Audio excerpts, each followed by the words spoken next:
Hi, and welcome to Code Corner. This is a video series we do at Mayfield Renewables to talk about codes and standards as they relate to the solar and solar plus storage industries.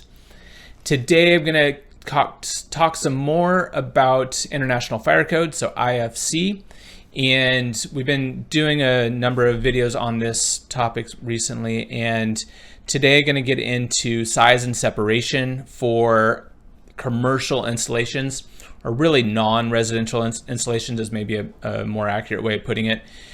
We did another video where we talked about size and separation specific to residential or R3 and R4 dwellings, and basically these rules are going to apply for everything else, so any non-residential type application. And again, as I mentioned in that video, you can go look at the definitions of R3 and R4, but if you're in a commercial space or anything like that, then you're definitely going to be looking at this area. Size and separation, we're going to get into, we're talking about the size, so we're talking about the kilowatt hour size, how much storage can we have at these, and then the separation, the physical separation between different units. And so that's going to be what we're covering here today and getting into to kind of help understand how we apply the code there. So we did a introduction to 1207 in a previous video. If 1207 is brand new to you, I highly recommend to go and take a look at that and kind of understand how it's laid out, the different sections and things like that. But I just wanted to take a moment here and point out table 1207.1.3, the threshold quantities. And so because this has to do with that size component that we're talking about in this video. And what you'll see here is there's a number of different types of storage listed, and then over on the right hand side, an energy capacity value. What this table is telling us is based on the technology you are using, there's a threshold capacity for this code to apply. So if you go down and you look at lithium ion batteries there, and then you go over, you see 20 kilowatt hours. 20 kilowatt hours is just telling us, so if you have an installation in a non-residential application that exceeds 20 kilowatt hours, 1207 is going to apply.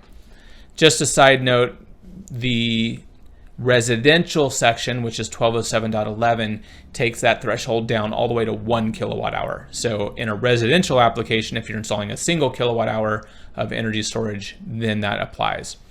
Just kind of helping differentiate a little bit more between the two of when we're putting this code into practice.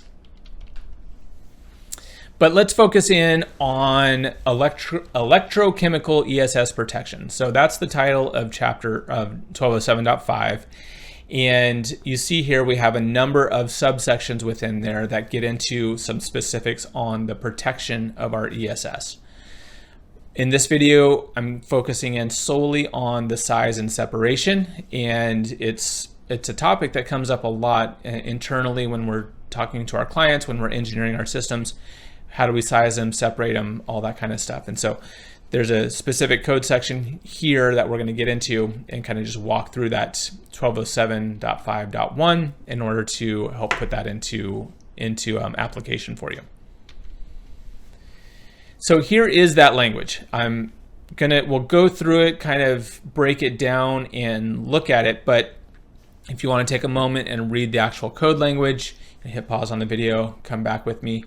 But really what we're talking about is, first off, the size and separation. So let's focus on the size first. That's how code puts it in. And so you see there that we need to segregate into groups not exceeding 50 kilowatt hours. And the 50 kilowatt hours, much like what we talked about in the residential video, in the residential world, it's a 20 kilowatt hour threshold. So in non-residential, we can go up to 50 kilowatt hours.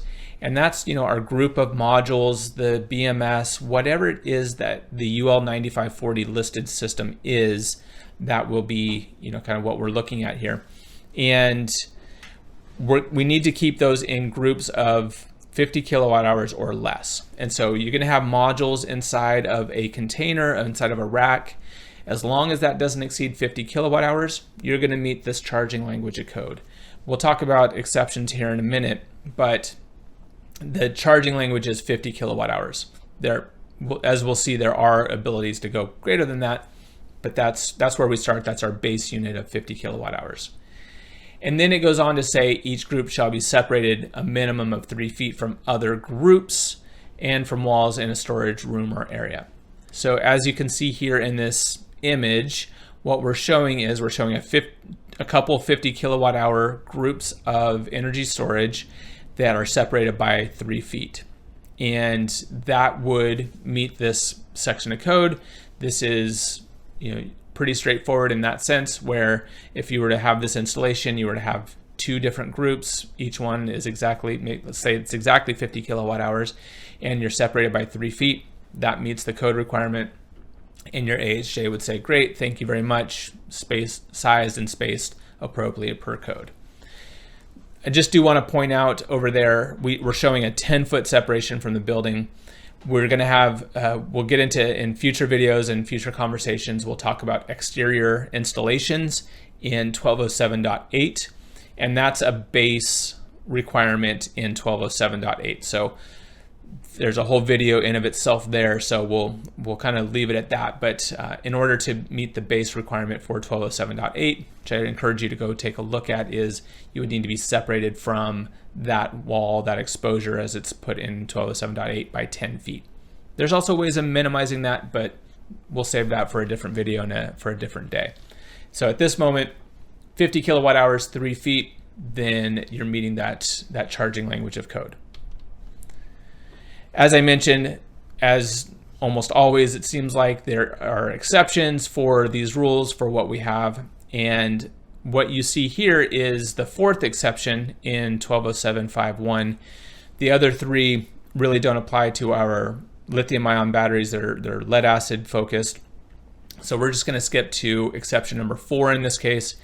And you can see here the language as it reads: fire code official is authorized to approve larger capacities or smaller separation distances. So first, right off the bat, that kind of pick that one apart a little bit.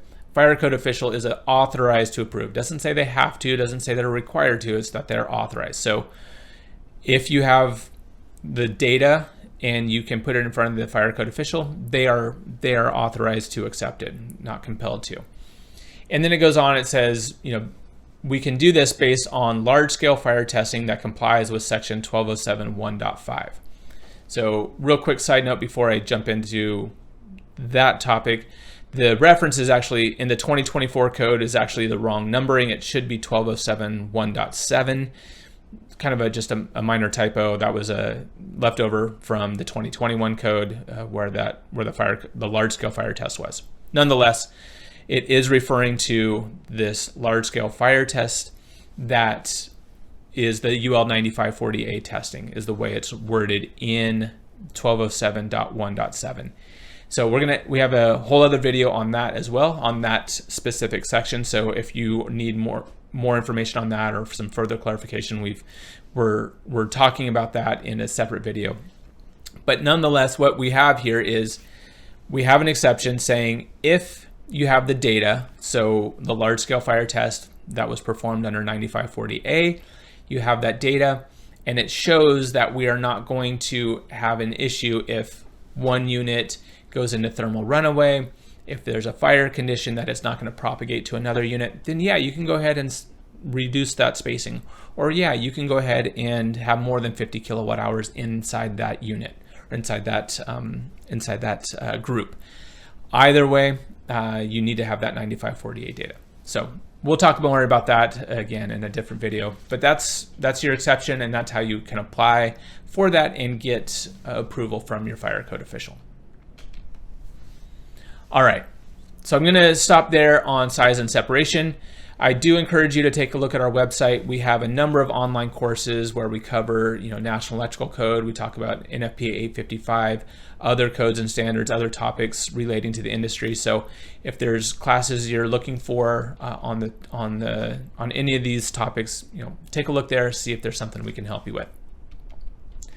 And then finally, if you have questions, comments, anything on this video specifically or others, or if there are topics you want to see us talk about in the future, take a second, reach out to us. There's our contact info. Would love to hear from you. So thanks for taking the time today, and I appreciate it, and look forward to seeing you on the next Code Corner.